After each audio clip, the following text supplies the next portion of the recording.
digal ngeen di ko dund waaye dañu leen ci yee rek ngir ñàkk njëriñ gi mu ñàkk njëriñ ak li muy yàqee diine te ñun ñëpp ñu bëgg a nekk ay julit loolu moo tax kay daara di ñëw pour waxtaan ak yéen ci buntu bi incha allah mbir a ngi nii nag mu doy waar boo xam ni li muy yàq loolu mooy li waroon a baax mooy sa diine ndax li ëpp ci jaam yàlla yi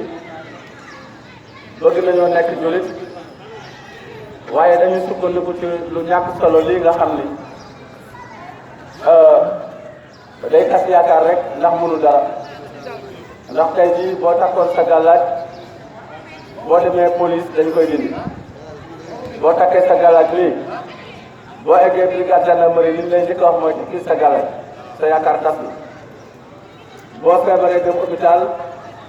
lii boo sonnee ni dindi sa gàllaaj kon mënu laa dimbali ci feebar soo waroon a dem màkk tey macha allah doo ko yóbbu soo dee ñu teg kon naka lay régler problème du ànd ak yow dee du ànd ak yow feebar du ànd ak yow tukki du ànd ak yow dem kaso